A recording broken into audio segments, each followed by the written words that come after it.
सीधा सा सवाल, बहुत ध्यान से सुनिएगा कि क्या एक वर्ग की बढ़ती आबादी से अराजकता बढ़ने का खतरा है? मैं फिर से सवाल को रिपीट करूंगा, क्या एक वर्ग की बढ़ती आबादी से अराजकता बढ़ने का खतरा है? मतलब मूल निवासियों की आबादी घटेगी तो क्या अराजकता बढ़ेगी? देश नहीं झुकने देंगे, आप सभी देख रहे हैं। मैं हूं आपके साथ अमन चोपड़ा। यूपी के मुख्यमंत्री योगी आदित्यनाथ ने आज कहा कि देश में जनसंख्या नियंत्रण बहुत जरूरी है, लेकिन उन्होंने यह भी कहा कि यह भी ध्यान रखना होगा कि समुदायों के बीच आबादी का संतुलन ना बिगड़े, मूल निवासी कम हो जाएं, एक वर्ग की आबादी बढ़ जाए। अगर ऐसा होता है तो फिर अव्यवस्था और अराजकता समाज में पैदा हो सकती है। पहले वो बयान सुन लीजिए, फिर आगे की बात करेंगे। सुनाइए योगी आदित्यनाथ का बयान। चिंता का विषय हर एक उस देश के लिए जहां पे जनसंख्या संतुलन की स्थिति पैदा होती है, जनसांख्यिकीय संतुलन की स्थिति पैदा होती है, रिलीजियस डेमोक्रेसी पर इसका विपरीत असर पड़ता है। फिर वहां पर एक समय के बाद अव्यवस्था और अराजकता जन्म लेने लगती है। ये बयान एक बार फिर से सुनाइए, ये बयान एक बार फिर से सुनाइए। आप शब्दों को आप समझ गए होंगे कि जब संतुलन बिगड़ता है, डेमोग्राफी चेंज होती है, संतुलन बिगड़ता है, तो एक समय के बाद अराजकता और अव्यवस्था पैदा हो जाती है। बयान को बहुत ध्यान से सुनिएगा, एक एक शब्द को, उसका मतलब हम आपको समझाएंगे। हर कोई डिबेट कर रहा है जनसंख्या नियंत्रण पर, लेकिन योगी आदित्यनाथ के बयान के मतलब मायने आप समझेंगे जब आप इस बयान को बहुत ध्यान से समझेंगे कि अगर एक वर्ग की आबादी असंतुलित तरीके से बढ़ती है तो फिर अव्यवस्था और अराजकता बढ़ती है। सुनिए एक बार फिर से योगी आदित्यनाथ के बयान को। चिंता का विषय हर एक उस देश के लिए जहां पे जनसंख्या संतुलन की स्थिति पैदा होती है, जनसांख्यिकीय संतुलन की स्थिति पैदा होती है, रिलीजियस डेमोक्रेसी पर इसका विपरीत असर पड़ता है। फिर वहां पर एक समय के बाद अव्यवस्था और अराजकता जन्म लेने लगती है। मतलब इसको इस तरीके से समझिए, जब बहुसंख्यक अल्पसंख्यक हो जाए और अल्पसंख्यक बहुसंख्यक हो जाए तो फिर क्या होता है? तो फिर अराजकता होती है। मतलब हिंदुओं का बहुसंख्यक होना ही देश में शांति की गारंटी है क्या? हिंदुओं का बहुसंख्यक होना ही देश में सेकुलरिज्म की गारंटी है क्या? ये सवाल उठ रहे हैं योगी आदित्यनाथ के इस बयान के। वैसे इस बयान को मुस्लिम विरोधी बताया जा रहा है कि भाई एक वर्ग की आबादी बढ़ेगी तो क्या अराजकता बढ़ जाती है क्या देश में? समाजवादी पार्टी के नेता शफीकुर रहमान बर्क ने जनसंख्या नियंत्रण कानून का विरोध करते हुए कहा कि औलाद अल्लाह की देन है। और वैसे आप पूछ रहे हैं कि क्या मुसलमान इस देश के मूल निवासी नहीं है क्या? कि मूल निवासियों की संख्या घटेगी तो अराजकता बढ़ जाएगी, मुसलमान मूल निवासी नहीं है क्या? लेकिन इन तमाम सवालों के अलावा आबादी में असंतुलन का एक सच यह भी है कि जो कश्मीर से जामताड़ा तक और कैराना से केरल तक देखा गया। ध्यान से समझिए, देखिए आबादी में असंतुलन की वजह से कश्मीर हिंदू विहीन हो गया। वहां पर भी क्या हुआ समझिए ना, वहां पर भी तो डेमोग्राफी चेंज हो गई थी ना, फिर हिंदू नरसंहार हो गया था। ऋषि कश्यप की धरती कश्मीर, डेमोग्राफी चेंज हुई, अल्पसंख्यक बहुसंख्यक हो गए, बहुसंख्यक अल्पसंख्यक हो गए, फिर देखिए नरसंहार हुआ। तो यहां क्या योगी आदित्यनाथ सही कह रहे हैं कि एक वर्ग की आबादी असंतुलित तरीके से बढ़ती है तो फिर यही होता है, यही हुआ 3 लाख पंडितों का नरसंहार। क्या वो सही कह रहे हैं? मुस्लिम इलाकों में जबरन जो है शुक्रवार की छुट्टी होने लग गई, ये भी खबर आई थी। मुस्लिम बहुल इलाकों में जबरन शुक्रवार की अब जो है छुट्टी होगी, शुक्रवार को होगी। यही नहीं, कैराना याद करिए 2016 में हिंदू परिवारों का पलायन हुआ था। मतलब यह अराजकता का माहौल होता है कि जब बहुसंख्यक जो है धर्म विशेष के लोग हो जाते हैं तो क्या ये चीजें पैदा हो जाते हैं हालात। बंगाल में कुछ मुस्लिम बहुल गांव में दुर्गा पूजा बैन है। राजस्थान टोंक के मालापुरम में 800 हिंदू परिवारों का पलायन हो गया। हरियाणा मेवात इलाका जो है उसकी क्या स्थिति है डेमोग्राफी चेंज के लिहाज से, वो हर कोई जानता है। क्या इसलिए जनसंख्या नियंत्रण के साथ साथ देश में आबादी में संतुलन बनाए रखना बेहद जरूरी है? या फिर मुसलमान जनसंख्या नियंत्रण के पक्ष में है लेकिन उनके वोट बैंक की राजनीति करने वाले ऐसा बताना नहीं चाहते? जो आंकड़ा अब मैं आपको बताने जा रहा हूं उसको एक बार स्क्रीन पर डालिए, क्योंकि यह आंकड़ा इतना महत्वपूर्ण है, इसको आप रिकॉर्ड कर लीजिएगा। जहां जहां बताना है बताइएगा। मैं एक निचोड़ बता रहा हूं इस आंकड़े का। मुस्लिम महिलाओं की प्रजनन दर में रिकॉर्ड कमी आई है। अब होता यह है कि वोट बैंक की वजह से जो नेता है ना मुस्लिम, जो मुसलमानों के रहनुमा बनने की, वो तो विरोध करते नहीं, लेकिन मुस्लिम महिलाओं में भी इस चीज को लेकर अवेयरनेस है। मुस्लिम प्रजनन दर 2.62 से घटकर 2.36 हो गई है। यह सबसे तेज गिरावट है। इस चीज डिबेट को बहुत ध्यान से समझिएगा। मुस्लिम महिलाओं में भी अवेयरनेस है, वो भी जनसंख्या नियंत्रण के साथ हैं। मुस्लिम समाज में बहुत ज्यादा अवेयरनेस है इसको लेकर, लेकिन नेता कहते हैं अल्लाह की देन है। ओवैसी साहब आके वो भड़काते हैं कि नहीं भाई इससे थोड़ी ना होगा, ये तो मजहब में दखल अंदाजी है। सबसे तेज गिरावट के बाद भी, हालांकि दूसरे धर्मों से ज्यादा है, मुस्लिम महिलाओं की प्रजनन दर में सबसे तेज गिरावट आई। लेकिन ओवरऑल अगर देखा जाए, ओवरऑल देखिए प्रजनन दर, इसको थोड़ा सा अगर हम जूम कर दे कैमरे को, जो ओवरऑल प्रजनन दर है वो हिंदुओं में 1.94% है, मुसलमानों में 2.36% है, ईसाइयों में 1.886, सिखों में 1.61, बौद्ध, जैन। ओवरऑल अगर देखा जाए तो मुसलमानों में 2.36 है। हालांकि ये जो आंकड़ा है वो आपको बता दें, नेशनल हेल्थ फैमिली सर्वे NHFS का है, जिसमें बताया गया कि 2.62 से घटकर 2.36।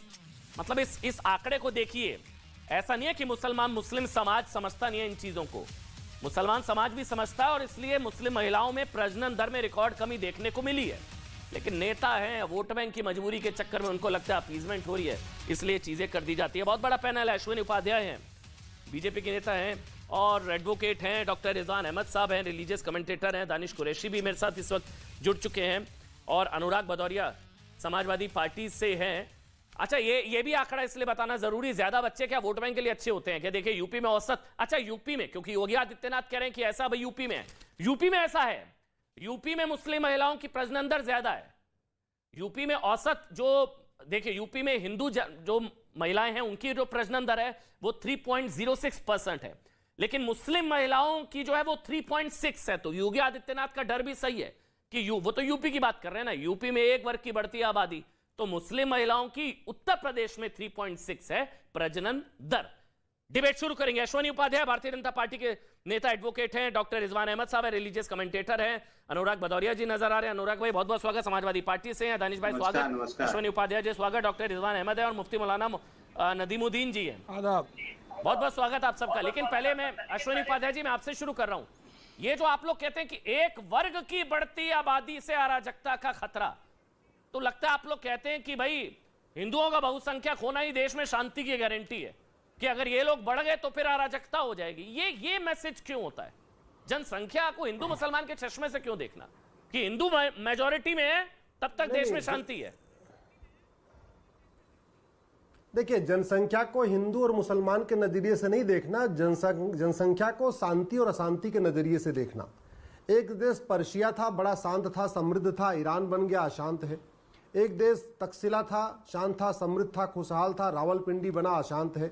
एक राज्य कैकेय था, जहां से रानी कैकेयी आई थी, भरत का ननिहाल था, शांत था, समृद्ध था, खुशहाल था। जब से पेशावर बना, रोज बम फूट रहे। एक राज्य आपका गंधार था, जो दुर्योधन का ननिहाल था, जहां से रानी गांधारी आई थी, शांत था, समृद्ध था, खुशहाल था। जब से वो कंधार बना, अफगानिस्तान बना, अशांत पड़ा हुआ है। इसी तरीके से आपका तुर्की अशांत है, यमन अशांत है, कांगो अशांत है, ईरान अशांत है, इराक अशांत है, सूडान अशांत है, इजिप्ट अशांत है, सीरिया अशांत है, बांग्लादेश अशांत है, फिलीपींस अशांत है, पाकिस्तान अशांत है, नाइजीरिया अशांत है, उज्बेकिस्तान अशांत है, अफगानिस्तान अशांत है। हाँ, बहुत स्वाभाविक सी बात है। 1400 साल पहले जिन सब ये मैं आपको जिन राज्यों का नाम, देशों का नाम बताया, एक्चुअल में इनके नाम ही अलग थे। अभी लगभग 55 देश ऐसे हैं जहां पे उनके नाम भी नहीं बचे। यानी आपको दुनिया के नक्शे में गंधार देश नहीं मिलेगा, अफगानिस्तान मिलेगा। दुनिया के नक्शे पे आपको कैकेय नहीं मिलेगा, पेशावर मिलेगा। दुनिया के नक्शे पे आपको तक्षशिला नहीं मिलेगा, रावलपिंडी मिलेगा। तो मैं ऐसे ये कह रहा हूं कि 55-60 देश बात वो नहीं है, बात ये है जब डिबेट ये मैं करने आ रहा था ना, एक मिनट सुनिए ना अश्विनी भाई, एक मिनट सुनिए ना। आप लोगों पर आरोप ये लगता है कि आप लोग ना डराते हैं कि ये लोग, इन लोगों की जनसंख्या हिंदुओं से ज्यादा हो जाएगी आने वाले टाइम में। मतलब मुसलमान भाइयों की संख्या जिस तेजी से बढ़ रही है, उससे तो फिर हिंदू जो है वो कम हो जाएंगे, मुसलमान बढ़ जाएंगे। आप लोग डराते हैं, फिर देश में अराजकता हो जाएगी। ये डराने वाली चीजें हैं कि हिंदू जब तक मेजॉरिटी में है तब तक ही देश में शांति है। एक वर्ग विशेष की बढ़ती आबादी अराजकता के लिए खतरा है। मुझे वो समझना है, ये नैरेटिव क्या है?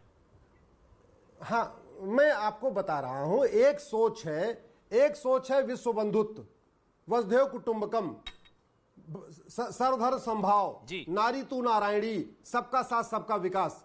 एक दूसरी सोच है एको हम द्वितीयो नास्ति।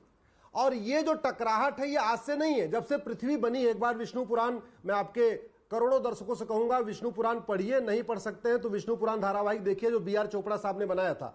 आप अमन चोपड़ा है, वो बी आर चोपड़ा साहब ने धारावाहिक बनाया था, इसलिए कह रहा हूं बी आर चोपड़ा साहब का विष्णु पुराण देखिए।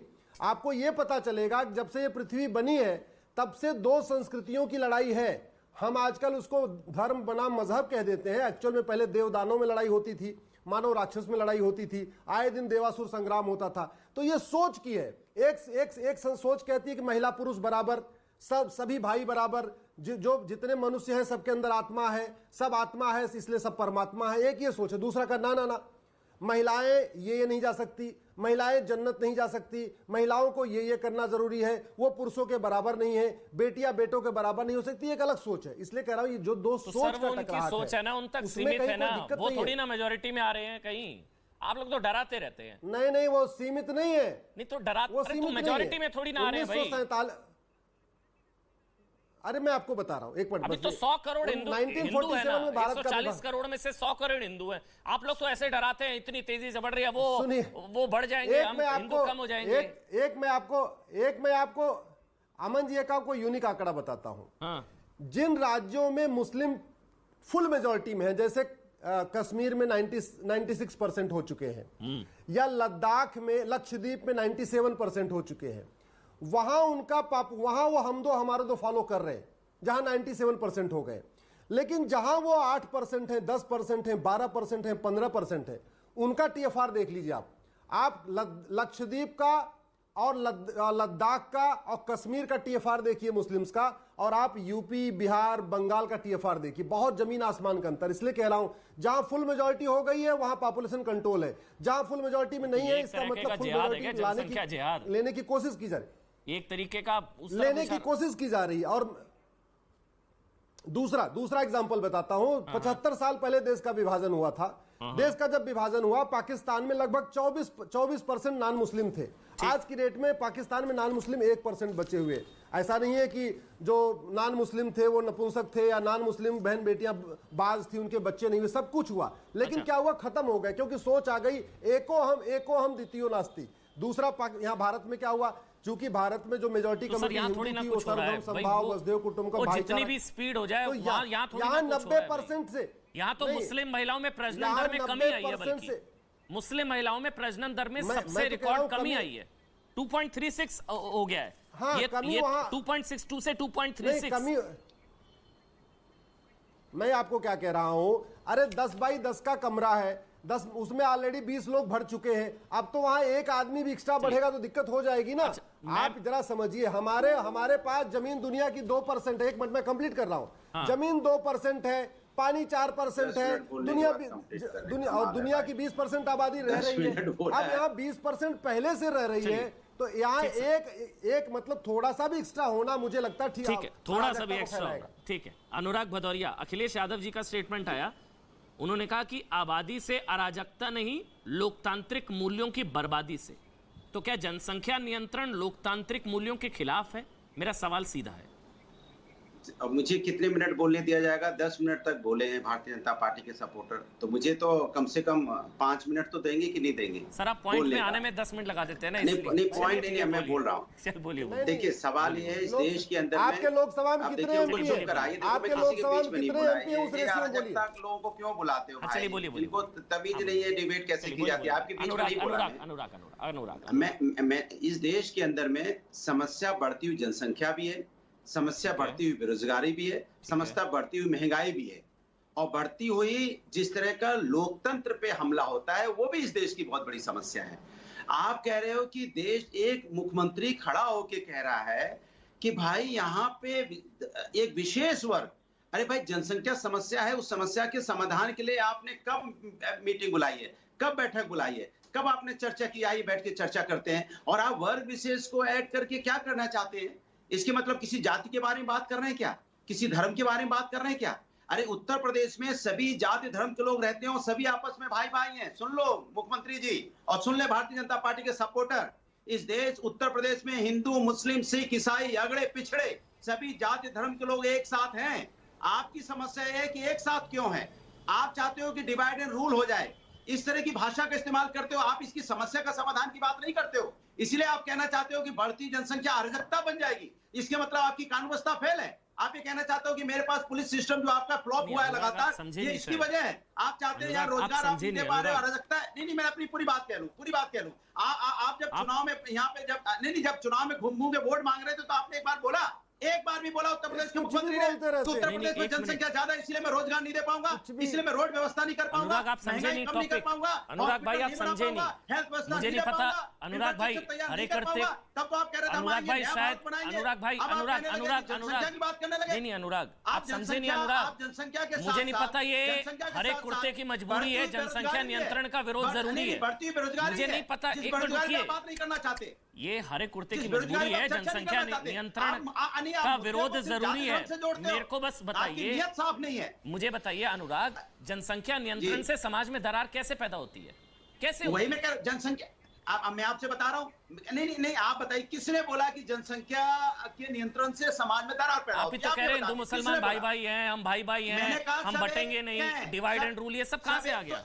हाँ, तो बीजेपी डिवाइड एंड रूल करना चाहती है ना। बीजेपी को क्या बोलना चाहिए मुख्यमंत्री को? आइए हम लोग बैठते हैं, राउंड टेबल में बात करते हैं, कैसे ये जो हमारे उत्तर प्रदेश में जो यहाँ पे जनसंख्या बढ़ रही है, कैसे इसको नियंत्रण किया जाए, कैसे किससे कानून बात बनाया करें? जाए, किससे बात कैसे इसका करें? समाधान। किससे अरे आप बात करें? अपोजिशन को बुलाइए ना, ये लोकतंत्र है, इसीलिए कह रहे हैं लोकतंत्र पे हमला करते हो। आप लोकतंत्र का अपमान करते हो, मुस्लिम लोकतंत्र की तरीके से बात महिलाएं- नहीं करते। भाई, लोकतंत्र मुस्लिम है ना समाज इस इसके देश के साथ अंदर में। है। मैंने इसमें अनुराग भदौरिया, मुस्लिम समाज इसके साथ है। मतलब नहीं है कि सत्ता आपको को लग रहा है जो आपका सत्ता वोट को बैंक उत्तर अपीज हो प्रदेश जाएगा का ये गया। स्टेटमेंट जो से? सत्ता में नहीं, उसका उत्तर मुस्लिम प्रदेश नहीं समाज है। इसके उत्तर साथ है। प्रदेश जितना सत्ता अनुराग- वालों का है, उतना उत्तर प्रदेश जो यहाँ विपक्ष में उसका भी है। अनुराग, ये बराबर बैकफायर उत्तर करेगा जो प्रदेश आप है। बोल रहे हैं, उत्तर इसको प्रदेश समझिए। सत्ता वालों का अनुराग, नहीं एक हो मिनट गया। समझिए। क्यों अनुराग, नहीं, अनुराग। सत्ता वाले उत्तर प्रदेश की बात करेंगे, जो विपक्ष है उत्तर प्रदेश में नहीं है वो। अनुराग, ये कैसे हो देखिए- सकता है भाई? अगर अनुराग, आप कोई देखिए- कानून बनाना चाहते हो, कोई आपके अंदर में कोई मसौदा है, आइए बात कीजिए बैठ के टेबल पे, बात होगी, बहस होगी। अनुराग- देखिए आप डिवाइड अनुराग- रूल कैसे करना चाहते हो? चलिए, डिवाइड- आप किस अनुराग- जात के बारे में बात कर रहे थे? अनुराग, बताइए, मैं आप किस सीधा जात एक के चीज बारे में आपको बात कर बोल रहा हूँ, थे? जो इस आप वक्त जात के बारे में संभवतः बात आप कर रहे बोल थे, रहे धर्म के बारे में बात हैं, कर ये रहे थे। आपको बैकफायर हो सकता है। आपको लग रहा है कि आपका वोट बैंक अपीज हो जाएगा,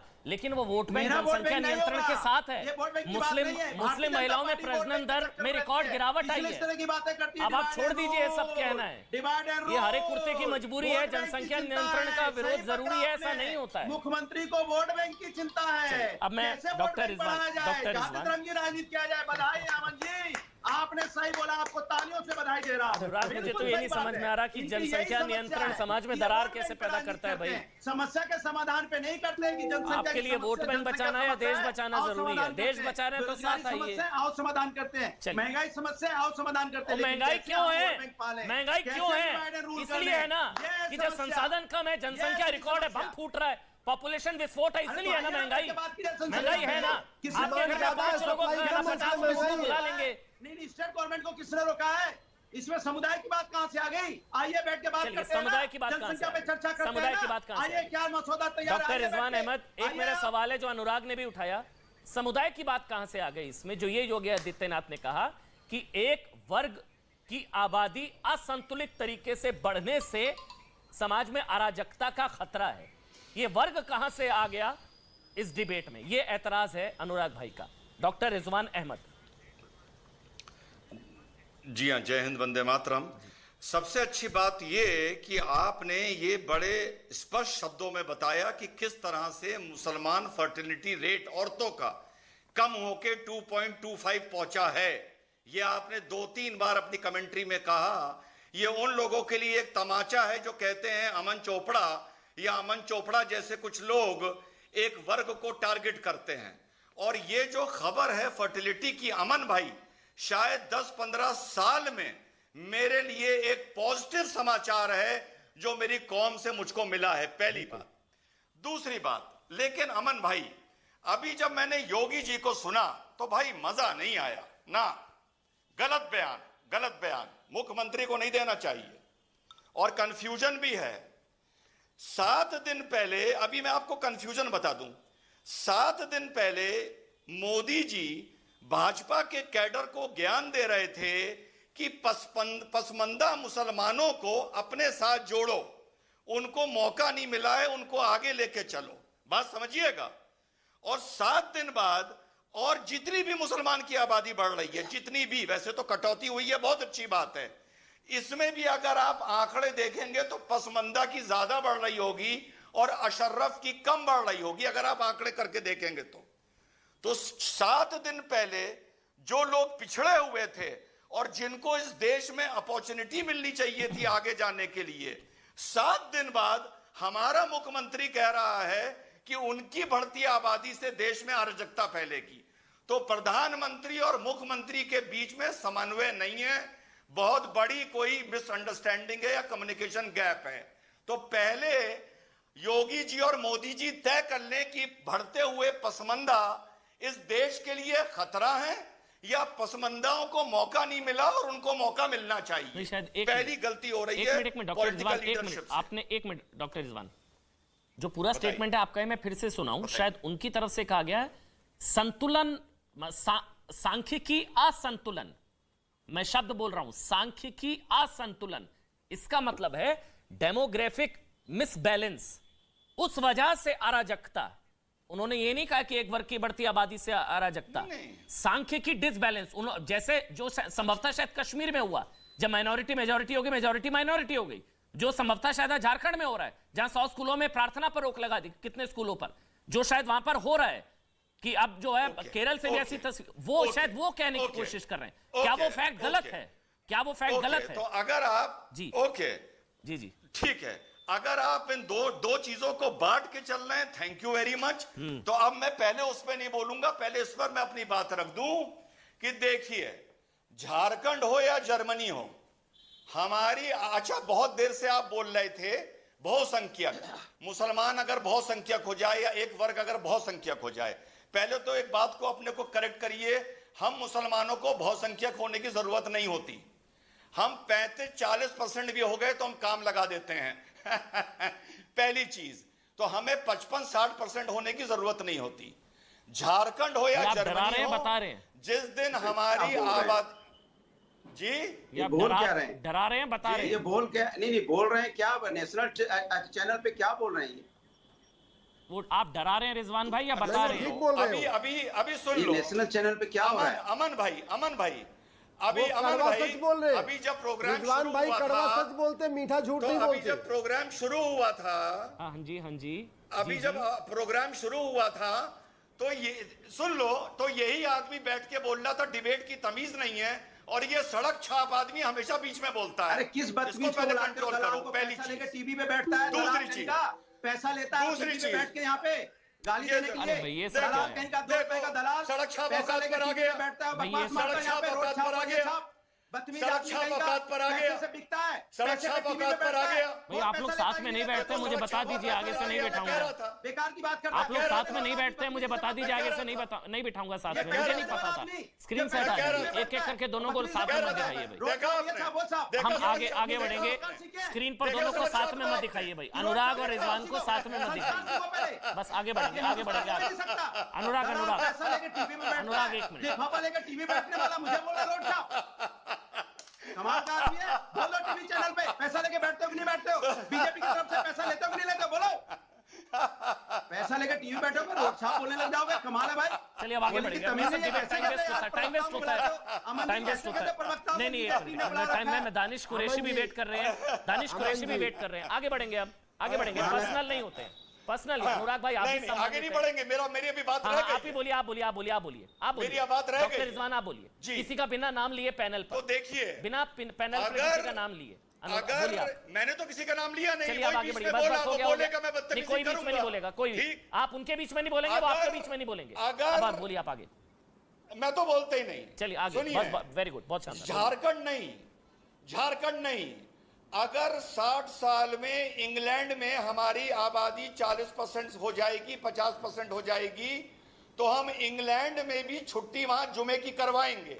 और आपने बोला डरा रहे हैं या बता रहे हैं, हाँ। मैं आपको हकीकत बता रहा हूं, जो अश्वनी भी बता रहे थे। अब आपको डरना है तो डर जाइए, और संभलना है तो संभल जाइए, ये आपकी मर्जी। नहीं तो फिर एक चीज बताइए, मतलब जो बीजेपी या अश्वनी जी या जो राइट विंग की तरफ से बार बार बताया डराया जाता है कि जिस तेजी के साथ बढ़ रही है ज्यादा समय नहीं लगेगा, तो वो डर सही है इसका मतलब? वो डर सही है इसका मतलब कि 35-40? नहीं, अच्छी बात यह है कि अच्छी बात यह है कि उस तेजी में कमी आई है, बहुत अच्छी बात है। ठीक है, लेकिन हाँ, अगर हम मान लें कि बढ़ गई, मान लें, तो पूरे हिंदुस्तान में जुमे की छुट्टी हुआ करेगी। दानिश कुरैशी जी बताइए, दानिश भाई, क्या एक वर्ग की असंतुलित बढ़ती आबादी से अराजकता का खतरा है? यह सवाल है मेरा, जो योगी आदित्यनाथ ने कहा, सिर्फ वही सवाल है मेरा। देखिए मैं तो जब से योगी आदित्यनाथ जी का स्टेटमेंट आया है उसी वक्त से कह रहा हूं कि प्रदेश के मुख्यमंत्री को, वो प्रदेश जो ग्लोबली अगर देखा जाए तो कई ऐसे मुल्क हैं जिससे बड़ा प्रदेश है, जिससे बड़ी आबादी है, ऐसे प्रदेश के मुख्यमंत्री की इस तरीके की भाषा ये बिल्कुल गलत है, ऐसा नहीं होना चाहिए, उनको माफ़ी मांगनी चाहिए, ऐसी भाषा का उपयोग नहीं होना चाहिए। दूसरे नंबर की बात देखिए, अभी कोई भाई साहब कह रहे थे कश्मीर और इसकी, आप मुझे ये बताइए क्या आबादी, क्या फैक्चुअली उनका स्टेटमेंट गलत है? क्या फैक्चुअली गलत है? वो तो उदाहरण जो कॉन्स्टिट्यूशनली गलत है, कॉन्स्टिट्यूशनली गलत है। सुनिए फैक्चुअली क्या गलत है? क्या ऐसा नहीं हुआ? देखिए मैं कोई फैक्चुअली में नहीं बिलीव करता, मैं कॉन्स्टिट्यूशन में बिलीव करता हूं और कॉन्स्टिट्यूशन इजाजत नहीं देता इस तरह के बयान को मुख्यमंत्री को, वो नहीं देना चाहिए। वो फैक्ट अपने पास रखें, हम संविधान में विश्वास रखते हैं। सुनिए, हम संविधान में विश्वास रखते हैं और मुख्यमंत्री संविधान से बाउंडेड है, उससे उस बाउंड्री से बाहर निकलना उनको नहीं चाहिए, उनको गरिमा और मर्यादा रखनी चाहिए, वो मुख्यमंत्री हैं। तो फैक्ट्स कोट करना अनकॉन्स्टिट्यूशनल कैसे हो गया? क्या उन्होंने फैक्चुअली गलत कहा? जाति धर्म के आधार पर कैसे फैक्ट कोड करेंगे? क्या संविधान इसकी इजाजत देगा? क्या उन्होंने जो बोला फैक्चुअली गलत है? मैं आपको बताऊंगा कि किसी भी सरकार, अमन जी बोलने दीजिए, मैं बताऊं, अरे सुन लीजिए दानिश जी, अमन भाई मेरी बात सुनिए। अमन जी क्या उन्होंने झूठ बोला या सच बोला? बस इतना बताइए। जो वो बता रहे हैं कि हाँ अगर ऐसा होता है तो वहां अराजकता होती है। सुनिए वो बिल्कुल सरासर गलत बोल रहे हैं। मैं आपको बताऊं, किसी भी प्रदेश की या देश की सरकार का काम है नागरिकों की हिफाजत करना। सुनिए, नागरिकों की हिफाजत करना, ना कि किसी धर्म की। याद रखिए, किसी भी सरकार का ठेका नहीं है किसी भी धर्म की हिफाजत करना, ना इस्लाम की, ना हिंदुइज्म की, ना क्रिश्चियनिज्म की, किसी धर्म की हिफाजत करना उनका काम नहीं है। उनका काम है कि भारत के जो नागरिक हैं उनको किस तरह से बेहतर सुरक्षा मुहैया कराई जाए, उस पर बात होनी चाहिए। पॉपुलेशन प्रॉब्लम है, नो डाउट, उस पर जागृति का प्रोग्राम बनना चाहिए। लेकिन जब आप ये बात होके बात, मैं आप ही से सवाल ले रहा हूं और किसी से नहीं ले रहा हूं, क्योंकि मैं ये जानना चाह रहा हूं जो योगी आदित्यनाथ ने कहा क्या फैक्चुअली गलत का है?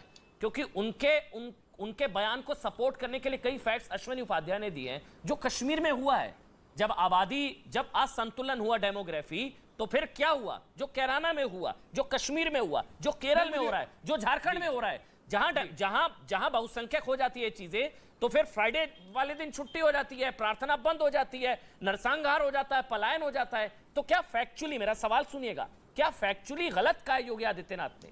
अच्छा सुनिए, हाँ जी बिल्कुल समझाइएगा मेरे को। बिल्कुल गलत है, एंटी कॉन्स्टिट्यूशनल स्टेटमेंट है उनका। सुनिए दूसरे नंबर की बात, आप अगर झारखंड की बात कर रहे हैं ना मन, तो मैं आपको बता दूं, सुनिए मैं बताता हूं एक उदाहरण, मैं इसीलिए मैं बताता हूं। देखिए, किसी भी प्रदेश के मुख्यमंत्री जो हैं वो बाउंडेड हैं कॉन्स्टिट्यूशन से। कॉन्स्टिट्यूशन जो है वो मॉरल ड्यूटी है प्रदेश के मुख्यमंत्री की बात में बता रहा हूं। नो रिलीजन, सुनिए नहीं अमन बीच में इंटरवीन मत करिए, आप बीच में इंटरवीन मत करिए। प्रदेश किसी भी कॉन्स्टिट्यूशन के मुताबिक state has no religion, chief minister has no religion. जब मुख्यमंत्री का कोई धर्म नहीं है संविधान के मुताबिक, जब स्टेट का कोई धर्म नहीं है उसके मुताबिक, तो फिर क्यों वो धर्म विशेष की बात करते हैं? बताइए, ये गैर जिम्मेदाराना बयान है, गैर संवैधानिक बयान है, नहीं है? कैसे आप फैक्चुअली बात कर रहे हैं उसको? एक मुख्यमंत्री जो इस इतने बड़े प्रदेश का मुख्यमंत्री है, वो इस तरह की सामी सांप्रदायिक भाषा में बात करेंगे, तो बताइए मैसेज क्या जाएगा इसका? चलिए, सांप्रदायिक है, फैक्चुअल है या नहीं है वो नहीं बता पा रहे हैं। वो कह रहे हैं अनकॉन्स्टिट्यूशनल है या कम्युनल है। आप बोलिए अश्विनी उपाध्याय, मुझे ब्रेक पर जाना है। नदीमुद्दीन जी आपके पास ब्रेक के बाद आऊंगा, जल्दी से अश्विनी उपाध्याय। ये मेरे हाथ में कॉन्स्टिट्यूशन है। ये कॉन्स्टिट्यूशन कहता है समान शिक्षा होनी चाहिए, समान नागरिक संहिता होनी चाहिए, घुसपैठ नियंत्रण कानून होना चाहिए, धर्मांतर नियंत्रण कानून होना चाहिए। तो अमन जी इनसे ये भी पूछ लीजिए, आर्थिक सामाजिक और राजनीतिक समानता की बात करता है संविधान, क्या मुसलमानों के पास राजनीतिक समानता है? उत्तर नहीं अमन जी इनसे पूछ लीजिए। सुना आपको, में जनसंख्या नियंत्रण को लेकर एक बड़ी बहस है, उसी पर हम लोग बात भी कर रहे हैं आज, कि एक वर्ग की बढ़ती आबादी से क्या अराजकता बढ़ने का खतरा है, कोट अनकोट, इसी को लेकर हम बात कर रहे हैं। मेरे साथ एक बहुत बड़ा पैनल, नदीमुद्दीन जी अब आप अपनी बात रख सकते हैं। नदीमुद्दीन जी, क्या जनसंख्या नियंत्रण की बात करना मुस्लिम विरोधी होना है? क्या जनसंख्या नियंत्रण की बात करना इस्लामोफोबिया फैलाना है? नदीमुद्दीन जी, फिर अश्विनी जी मैं आपके पास आऊंगा। देखिए, पहले तो आपका शुक्रिया कि आपने कम से कम मुझे बोलने का मौका दिया, नहीं तो मैं समझ रहा था कि सिर्फ आपने मुझे सुनने के लिए बुलाया है। अब मेरी बात सुनिए कि देखिए, 1951 में मुसलमानों का पॉपुलेशन 9.8 था, जो 2011 में 14.2 हो गया। तो इससे तो पता ही चलता है कि 600 साल में भी मुसलमान बहुसंख्यक नहीं होंगे। आपने भी ये अभी बताया कि फर्टिलिटी रेट मुसलमानों का कम हुआ है जी। सिर्फ NFHS का आप डेटा पढ़िए, सिर्फ 1.5 पॉइंट का फर्क है ये मुसलमान और हिंदुओं में। एक बात है, अभी देखिए कि 45% मुसलमानों के पास बर्थ कंट्रोल है, मतलब ये है, और 54% हिंदुओं के पास है, 74% के एबो सिखों के पास है। तो इसके मतलब ये है कि सबसे ज्यादा बर्थ कंट्रोल सिखों के पास है। हमें जो है देश का ये बहुसंख्यक या ये मुसलमान देश में बहुसंख्यक हो जाएंगे, ये अराजकता फैल जाएगा, एक वर्ग विशेष की बात करके डराइए मत, समाधान निकालिए। मैं उपाध्याय जी से नदीमुद्दीन जी, कि माफी के सरकार साथ किसकी है? नदीमुद्दीन भाई एक चीज, नदीमुद्दीन जी, असल में होता ये सवाल इसलिए पूछना पड़ता है क्योंकि जो मुसलमानों के रहनुमा या उनके जो नेता हैं वो विरोध करते हैं, किसी हिंदूवादी पार्टी के नेता ने विरोध नहीं किया। क्या आप आज इनको आईना दिखाइए, एक मिनट सुनिए मेरी बात नदीमुद्दीन जी, आज आप एक मिनट सुनिए ना, आज आप आईना दिखाइए ओवैसी साहब को, ओवैसी जैसे लोगों को, या अनुराग भाई जैसे हरे कुर्ते वाले लोगों को कि भैया हम लोग चाहते हैं जनसंख्या नियंत्रण कानून। एक बार इनको बोलिए, एक बार इनको बोलिए कि हम चाहते हैं जनसंख्या नियंत्रण कानून और मैं मुसलमान होकर जनसंख्या नियंत्रण कानून के साथ हूं, तभी तो इन लोग एक्सपोज होंगे ना। बोलिए एक बार नदीमुद्दीन जी। इसके बाद मैं बोलूं, अमन जी मुझे जी जवाब बिल्कुल देना होगा। बिल्कुल, अनुराग भाई आ रहा हूं। नहीं सुनिए, ये देश का समस्या है, या हिंदू और मुसलमान का समस्या नहीं। मैं कहता हूँ तो विरोध सिर्फ एक वर्ग से क्यों होता है? नदीमुद्दीन जी आप सवाल ही नहीं समझ हो रहे। रहा। अगर होता तो फिर आप बोलिए मैं जनसंख्या नियंत्रण के कानून के साथ हूँ। आप बोलिए मैं जनसंख्या नियंत्रण कानून के साथ हूँ। बिल्कुल खुल के कह रहा हूँ कि हूँ। आप कानून लाइए। तो जनसंख्या नियंत्रण कानून के साथ है नदीमुद्दीन जी, बस बताइए, यही तो है। मुझे लग रहा है देखिए मुसलमानों में प्रजनन दर में कमी आ रही है, नदीमुद्दीन जैसे स्कॉलर कह रहे हैं कि हम जनसंख्या नियंत्रण कानून के साथ है, तो अनुराग भदौरिया फिर क्यों किसका विरोध कर रहे हैं? मैं अनुराग भदौरिया आपको शुरुआत में भी कह रहा था, एक मिनट रुकिए, अनुराग भदौरिया मैं आपको शुरुआत में भी कह रहा था, आप जिनकी रहनुमाई कर रहे हैं वो चाह रहे हैं जनसंख्या नियंत्रण कानून, और आपको लग रहा है आपका वोट बैंक अपीज हो जाएगा। अमन जी फिर बात को तोड़ना मड़ोड़ना, फिर वही घूम के आना। मैंने आपको बधाई दी थी, आपने सही बोला था कि उत्तर प्रदेश के मुख्यमंत्री जी वोट बैंक के लिए ऐसी बातें कर रहे हैं। क्यों? वो चाहते हैं डिवाइड एंड रूल, हम नहीं चाहते हैं। हमने बोला जनसंख्या पे भी बात करिए, आइए ऑन द टेबल बैठिए, चलिए हम लोग बैठ के बात करते हैं कैसे इस पे कानून बनाया जाए, आइए कैसे बेरोजगारी रोके जाए इस पे बैठते हैं, आइए महंगाई पे, हम तो सब पे बैठने को तैयार हैं, आइए तो सही, बैठिए तो सही, बात तो कीजिए। लेकिन आप वोट बैंक की राजनीति में डिवाइड रूल करना चाहते हो, और चाहते हो कि यहाँ से वहां पलायन कैसे होगा? पॉपुलेशन कंट्रोल बिल से डिवाइड एंड रूल कैसे होगा? क्यों आप ऐसा कहते हैं? सुन लीजिए, क्यों ऐसा कहते हैं, मैं कह रहा हूं क्यों ऐसा कहते हैं। उनको क्या कहना चाहिए था कि जनसंख्या, बढ़ती हुई जनसंख्या हमारे प्रदेश के लिए एक समस्या है, और इस समस्या का समाधान करने की जिम्मेदारी हमारी आपकी है, ये बात खत्म हो जाती है। लेकिन आप उसमें लाइन ऐड करते हो, क्यों? क्योंकि आपको तो सुसुरिया लगानी है, वोट बैंक जो आप कह रहे हो ना, ये बीजेपी वाले वोट बैंक खोजते हैं। हम विकास की राजनीति पे जोर देते हैं, मतलब हम लोकतंत्र का सम्मान करते हैं। हम कहते हैं आज की डिबेट ऐतिहासिक है, आज की डिबेट ऐतिहासिक है। अराजकता का माहौल बनाने की डॉक्टर रिजवान अहमद और अश्वनी उपाध्याय, ये डिबेट को मैं रिकॉर्ड करके रखूंगा। नदीमुद्दीन जी कह रहे हैं हम जनसंख्या नियंत्रण के साथ हैं, आज अनुराग भदौरिया कह रहे हैं वो भी चाहते हैं देश में जनसंख्या नियंत्रण कानून आए। आज हर कोई चाह रहा है, ये फिर विरोध कहां हो रहा है? प्रभु फिर तो अनुराग भदौरिया कह रहे हैं जनसंख्या नियंत्रण कानून आए, नदीमुद्दीन जी कह रहे हैं, सब कह रहे हैं। की बात है, जहां तक पलायन की बात है, सुन लीजिए, फिर मैं आऊंगा। 5 सेकंड। अच्छा चलिए 5 सेकंड, 10 सेकंड। अच्छा देखिए, जहां तक पलायन की बात है, अश्विनी जी देखिए, कंपेयर हिंदुस्तान को किससे कर रहे हैं? इनकी आत्मा कचोटती भी नहीं है। अफगानिस्तान, पाकिस्तान, ईरान, इराक, तुर्की, ये भैया मेरा हिंदुस्तान है, इसको वहां से कंपेयर मत कीजिए, आप इसको उससे कंपेयर मत कीजिए। जिनका नाम लिया कभी वो हिंदुस्तान था, ये विषय ही ना, नहीं यहाँ पे जिनका नाम लिया वो कभी हिंदुस्तान था। दलित परिवार पलायन हुए, बीजेपी की सरकार है, मुजफ्फरनगर से, अलीगढ़ से 100 दलित परिवार पलायन कर रहे हैं। बात पूरी हो गई, मैं बात करता हूं। सरकार है, क्योंकि आप किसी का सम्मान नहीं बचा पा रहे हो, ना आप दलित का सम्मान बचा पा रहे हो, ना आप किसी बात करिए भैया, हो गया, हो गया, युवाओं का सम्मान बचा पा रहे हो, ना महंगाई रोक पा रहे हो, ना पाँच सेकंड हो पा रहे हो। अमन जी को चुप कराइए, मैं अपनी बात जैसे जनसंख्या बढ़ रही है आपका टाइम भी बढ़ रहा है, अब रुक जाइए, अब हो गया। अनुराग भाई आपने 5 सेकंड मांगे थे, ये देखिए नीचे मीटर मैंने चला दिया, भारत की जनसंख्या लाइव, ये भारत की जनसंख्या लाइव, हर मिनट 30 बच्चे पैदा हो रहे हैं, 32 के आसपास। देखिए नीचे मीटर चला दिया मैंने, एक मिनट डॉक्टर रिजवान, एक मिनट बता रहा हूँ, ये भारत की जनसंख्या लाइव है नीचे, ये हर मिनट 32 बच्चे, तो शो खत्म होने तक पता नहीं 1 घंटे में मतलब हर मिनट 32 बच्चे जो है भारत में पैदा हो रहे हैं। और ये नीचे मैंने इसलिए भारत की जनसंख्या लाइव चला दी है, इस कंसर्न का विषय है। एक मिनट डॉक्टर रिजवान अहमद, अगर आप इजाजत दें, मैं अश्विनी उपाध्याय ब्रेक से पहले भी बोलना चाह रहे थे, उसके बाद मैं आपके पास आ जाऊंगा। अश्विनी उपाध्याय बोलिएगा, हिंदुस्तान का कंपेयर ना करें। बस हो गया। अश्विनी उपाध्याय वो क्या बोलेंगे आप नहीं तय करेंगे। अश्विनी उपाध्याय, पहली बात तो जिन देशों की मैंने बात किया वो कभी हिंदुस्तान था, और दूसरी बात ये जनसंख्या नियंत्रण तो हमारी संस्कृति का हिस्सा रहा है। मानव इतिहास में सबसे पहले भगवान राम ने खुद लागू किया, हम तो हमारे चारों भाइयों ने उसको फॉलो किया, चारों भाइयों ने एक विवाह किया, चारों भाइयों के 2 बच्चे हुए, किसी के 3 बच्चा हुआ, न किसी को 1 बच्चा हुआ। डॉक्टर रिजवान अहमद, आप बोलिए, आपके ऑडियो में कोई दिक्कत है? मैं सही करा रहा हूं, उसके बाद दोबारा आपके पास आऊंगा। आपके ऑडियो में थोड़ा सा इशू है, मैं दोबारा से सही करा के आपके पास आ रहा हूं। बोलिए आप डॉक्टर रिजवान अहमद, आप बोलिए। अश्विनी भाई, आपके ऑडियो में दिक्कत है, वो सही करा दीजिए प्लीज। आप बोलिए डॉक्टर रिजवान अहमद। अश्विनी भाई ने बिल्कुल सही बात कही। देखिए, जहां मुझे योगी जी की बात खटकी, मैंने बोल दिया।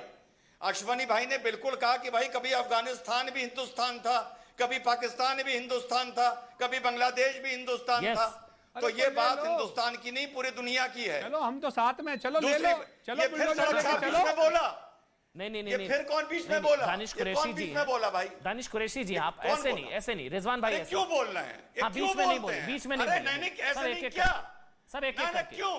दानिश भाई, वो आपके बीच में नहीं बोलेंगे, एक करके। तब हम बोले ना, अश्विनी भाई जो कह रहे हैं, मैं अश्विनी भाई जो कह रहे हैं, अश्विनी जी भाई जो बोल रहे हैं, एक minute doctor Rizwan Ahmed complete करेंगे, उसके बाद डॉक्टर रिजवान अहमद पहले। अफगानिस्तान चलना है, लद्दाख में चीन ने कब्जा कर लिया, वहां चलना है, कहां चलना है? डॉक्टर रिजवान अहमद, आपका ऑडियो ऑन है, एक करके। दानिश भाई, आपके बीच में वो नहीं बोलेंगे, डॉक्टर रिजवान अहमद रहने वाले लोग हैं, डॉक्टर रिजवान अहमद, अनुराग भदौरिया, छाप को चुप करवाओ। इस पे हम घमंड करते हैं जब हम जाते हैं देश के बाहर, कहने होता है, और आप छाप को चुप करवाओ चाहते हैं। ये आपकी मानसिकता है। छाप को ये चुप हमारा करवाओ। संविधान जो है वर्ल्ड का छाप को चुप करवाओ। संविधान है, और सब लोग इसका सम्मान करते हैं। सड़क छाप को कैसी चुप बातें करवाओ। करते हैं आप लोग? हिंदुस्तान को कंपेयर करना है तो किसी सड़क छाप को चुप करवाओ। किससे कंपेयर कर रहे हो हिंदुस्तान को? ऑडियो बंद कर दीजिए भाई, ऑडियो बंद कर दीजिए। प्लीज ऐसे नहीं, डॉक्टर रिजवान नहीं, ये तरीका सही नहीं है, ये तरीका सही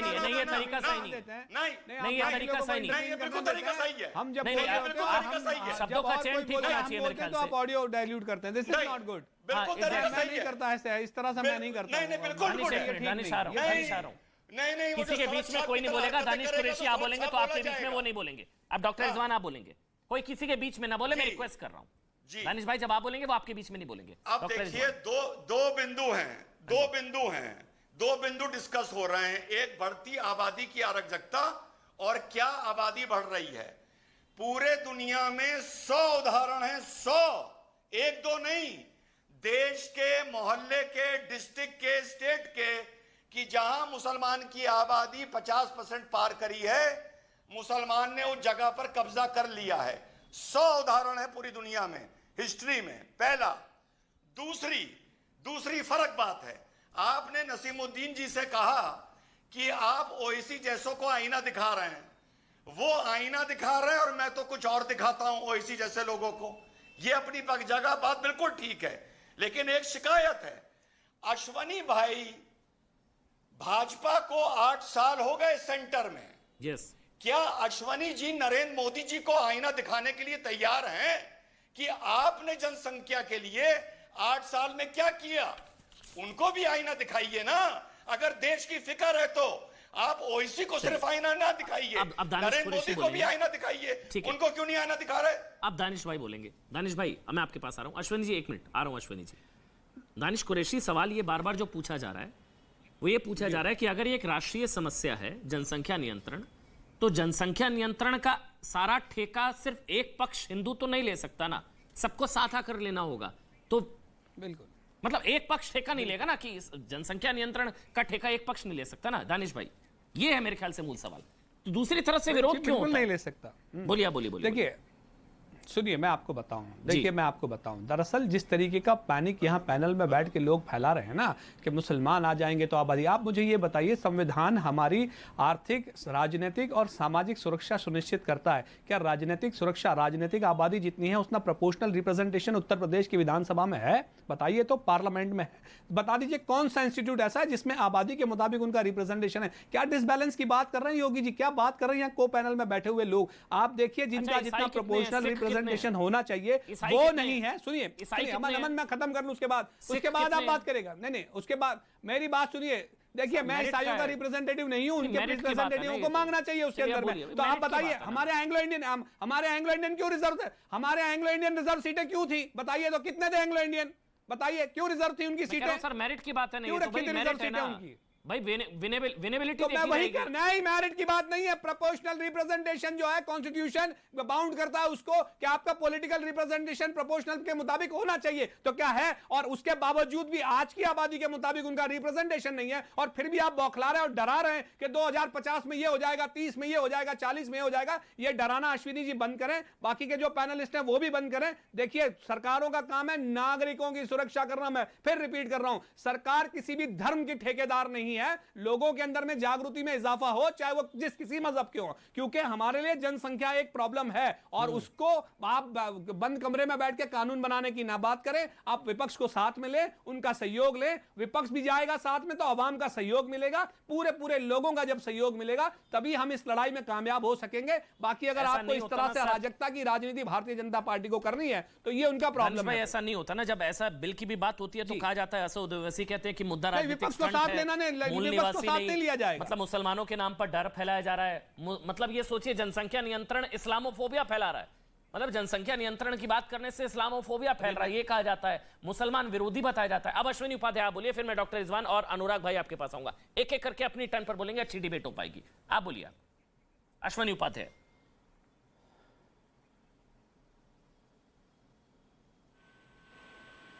अश्विनी आपका ऑडियो नहीं आ पा रहा है, पीसीआर ऑडियो का इशू है। मैं दोबारा से आपके पास आऊंगा। बोलिए आप डॉक्टर रिजवान अहमद, बोल लीजिए आप डॉक्टर रिजवान अहमद। जहां तक अमन भाई रिप्रेजेंटेशन की बात है तो 1910 में सेपरेट इलेक्टोरेट आया था कि मुसलमान को मुसलमानी वोट देगा और विधानसभा वहां पे असेंबली में पहुंचवाएगा प्रोविजनल काउंसिल की। तो क्या ये चाहते हैं कि मुसलमानों का फिर से 1908 की तरह सेपरेट इलेक्टोरेट आ जाए? अरे चुनाव लड़ो, जीतो। हमारी आबादी जेल में क्यों 35% है? क्या लॉजिक बिना की बात करते हैं? इनसे कहिए कि कॉन्स्टिट्यूशन पढ़े जाके। आप कॉन्स्टिट्यूशन का आर्टिकल 38 पढ़िए रिजवान साहब, आप आर्टिकल का कॉन्स्टिट्यूशन का आर्टिकल 38 पढ़िए जाके। हमारी आबादी जेल में क्यों 35% है? जेल में क्यों 35% है? ये बताओ क्यों है? बताओ।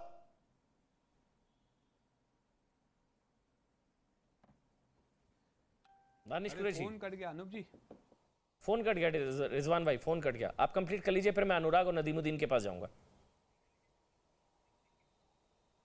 मैं यही दानिश साहब से पूछ रहा हूं कि ये रिप्रेजेंटेशन की बात कर रहे हैं। अगर सरदार को रिप्रेजेंटेशन किसने दिया? यहूदी को किसने दिया? जैन को किसने दिया? पारसी को किसने दिया? जाओ मेहनत करो, पास हो, टॉप करो। कौन मना कर रहा है?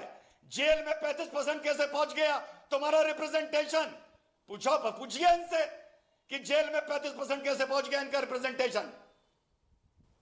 अनुराग भदौरिया, चलिए आप मुस्कुरा रहे हैं अनुराग भदौरिया, लेकिन फिर वही सवाल के साथ कि आबादी से अराजकता नहीं बढ़ती क्या? अखिलेश यादव जी ने जो कहा आबादी से अराजकता नहीं बढ़ती, तो बेतहाशा आबादी बढ़े। आप देश के बिल्कुल देश के अंदर में लोकतंत्र को बचाए रखने की ज्यादा जरूरत है। जो भाषा इस्तेमाल होती है वो लोकतांत्रिक भाषा नहीं है, संवैधानिक। उन्होंने यही बोला, संवैधानिक पद पे जब मुख्यमंत्री जी होते हैं तो मुख्यमंत्री की जिम्मेदारी होती है कि नागरिक सुरक्षा कैसे करें, चाहे हिंदू हो, चाहे मुस्लिम हो, चाहे सिख हो, चाहे ईसाई हो, चाहे अगड़ा हो, चाहे पिछड़ा हो। उसकी जिम्मेदारी होती है हमें व्यक्ति की रक्षा करनी है, नागरिक की सुरक्षा देनी है, ना कि आपको जाति धर्म की राजनीति करनी है। तो वही आ जाता है ना कि भारतीय जनता पार्टी लोकतंत्र का सम्मान ना करके वोट बैंक खोजने लगती है। उसमें भी भाषण में भी जनसंख्या में भी वोट बैंक खोज रहे हो आप। अरे आप क्यों वोट बैंक खोज रहे हो? हिंदुस्तान आपके लिए वोट बैंक नहीं है, आप उसको वोट बैंक बनाना चाहते हो। आप कभी भी बात नहीं करते कि हम हिंदुस्तान को आगे ले जाने की बात नहीं करोगे। आप कभी नहीं बात करोगे कैसे अर्थव्यवस्था मजबूत हो, आप बात नहीं करोगे कैसे हम हिंदुस्तान को विश्व में ऐसे पटल पे लाके खड़ा करने जिससे लोग अपने आप को पॉपुलेशन कंट्रोल से ये सब नहीं होगा क्या? अरे तो भैया मैं कह रहा हूं पॉपुलेशन पे आपको अगर भाई हिंदुस्तान में जनसंख्या एक समस्या है, कौन मना कर रहा है इससे? बेरोजगारी भी एक समस्या है, महंगाई भी एक समस्या है। आइए बैठिए बात कीजिए। आप उसका राजनीतिकरण क्यों करते हो? आप जनसंख्या का राजनीतिकरण क्यों कर रहे हो? आप आइए समस्या का समाधान पे बात कीजिए। समस्या पे एक दूसरी समस्या मत पैदा करो, फिर एक समस्या पे एक बड़ी समस्या लाके पैदा कर देते हो। होगा भाई, पॉलिसी आएगी ना, तो आओ ना, हमारे आओ भैया लोकतंत्र में। इसीलिए 1979 में 400 मिलियन पॉपुलेशन कंट्रोल कर दी, 400 मिलियन कर्टेल किया। अमन भाई 10 सेकंड इसलिए बोला पहले अश्विनी उपाध्याय बोलेंगे, डॉक्टर रिजवान अहमद पहले अश्विनी उपाध्याय बोलेंगे। बोला गया कि आप लोकतंत्र का सम्मान कीजिए और आइए बैठ के बात कीजिए। हम यहाँ पे जनसंख्या उसके समाधान का रास्ता अमन जी अब आप बोलिए, अश्विनी उपाध्याय की आवाज आ गई, अब आ गई करना चाहते हो। अश्विनी उपाध्याय की आवाज आ गई। अश्विनी उपाध्याय, आप लोग डराते हैं धर्म के नाम पर, राजनीतिकरण करते हैं।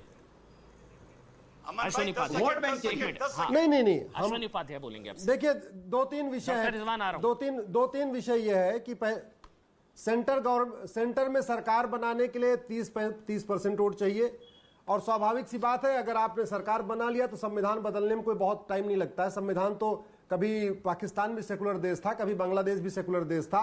1805 में अफगानिस्तान के प्राइम मिनिस्टर पंडित नंदराम टिक्कू थे, जो कश्मीरी ब्राह्मण थे 1805 में, और 1860 में अफगानिस्तान में शरिया लग गया था।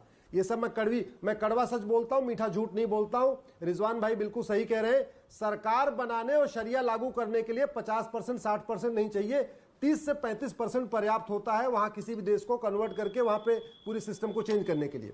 अब मैं आता हूं मूल विषय पे। जो माननीय मुख्यमंत्री जी ने कहा, उन्होंने क्यों कहा?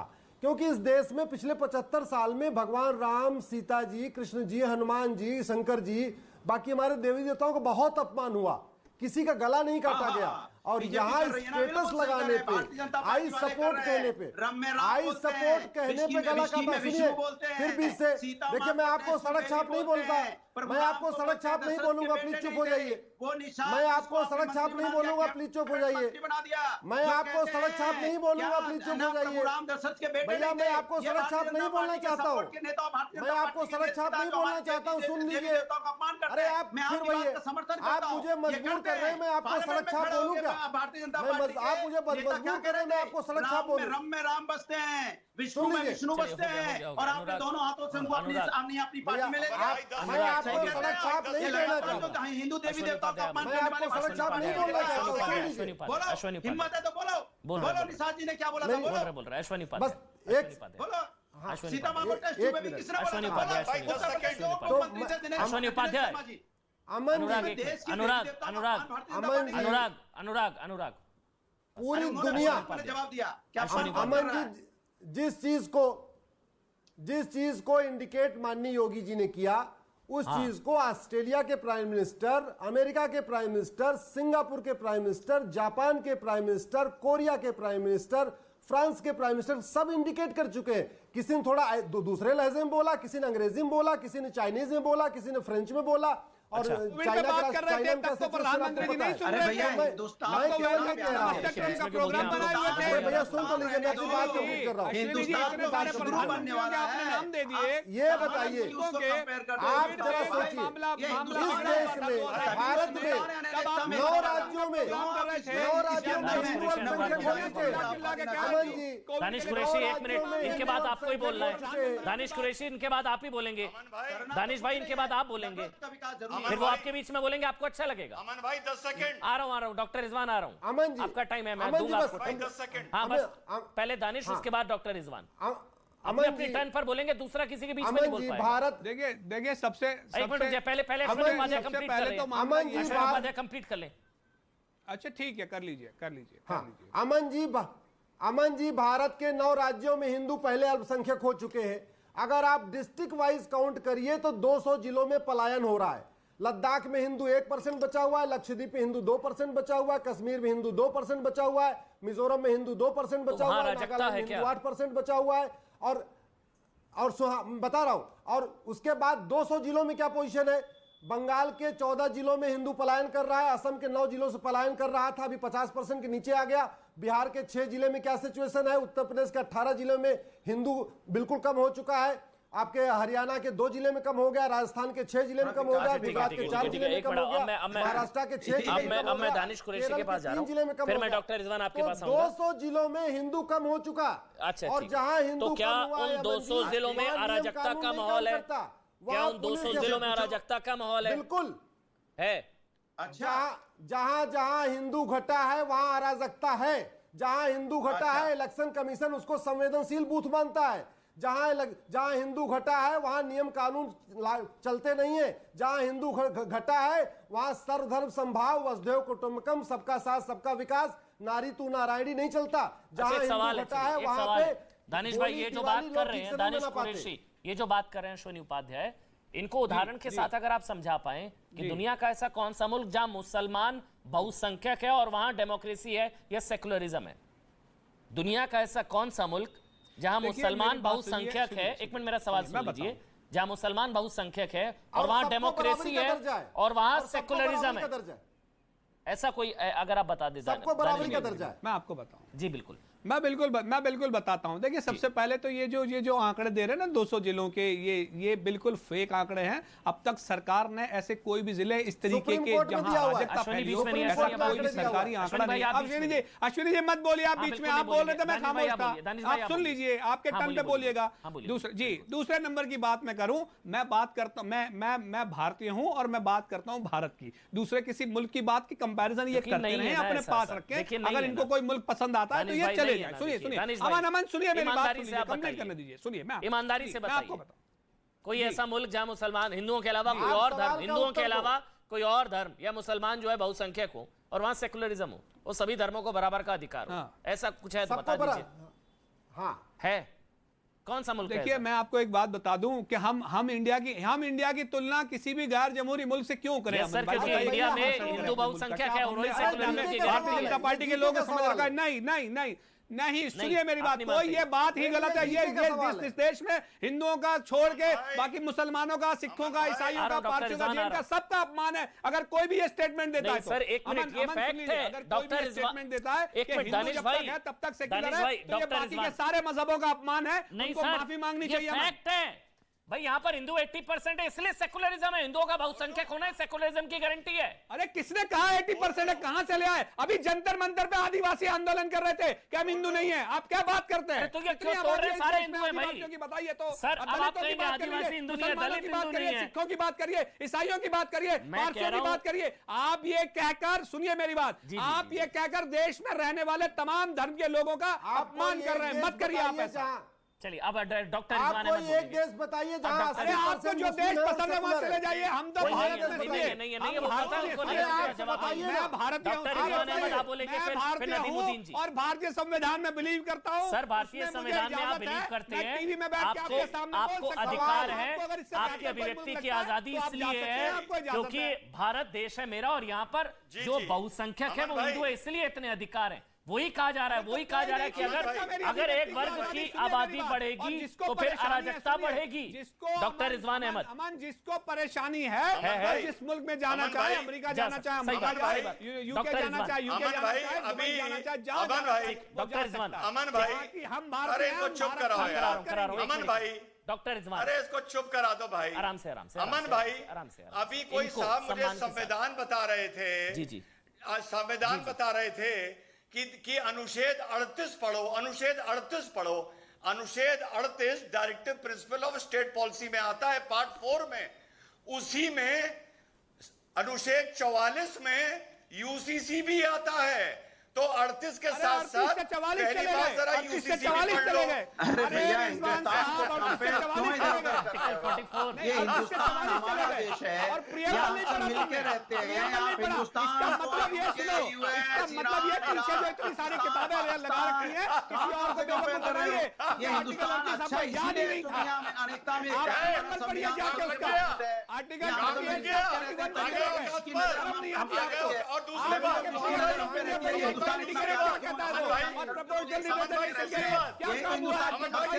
खत्म कर देना चाहते हो। अनुराग आप ही बोलेंगे उनके बाद।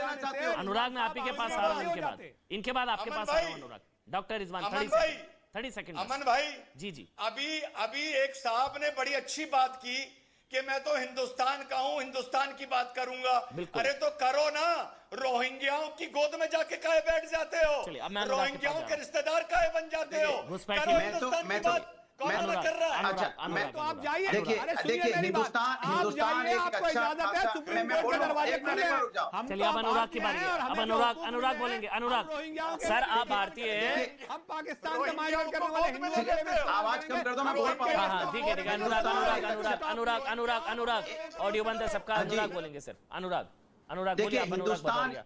देखिए हिंदुस्तान एक अच्छा गुलदस्ता है। यही हमारी खासियत है कि सभी हिंदू मुस्लिम सिख ईसाई अगड़े पिछड़े सभी लोग एक साथ मिलकर प्यार से रहते हैं। तो इसको प्लीज हाथ जोड़ के आपसे विनती है, इसको दूसरे देशों से कंपेयर मत करो। यही हमारी खासियत है, यही मेरी पहचान है, यही हिंदुस्तान की संस्कृति है। हम बाहर जाते हैं तो लोग हमें सम्मान क्यों देते हैं कि वो देश से आते हैं जहां गांधी जी रहते थे, जहां सभी जाति धर्म के लोग। अभी 2 दिन पहले कह रहे थे अरब मुल्क था, उनका अब इतना तो प्यारा अरब के संविधान है। मुल्क भी भारत की बदनामी हो रही है। अभी 2 दिन पहले कह रहे थे कि भारत की बदनामी हो रही है दुनिया में।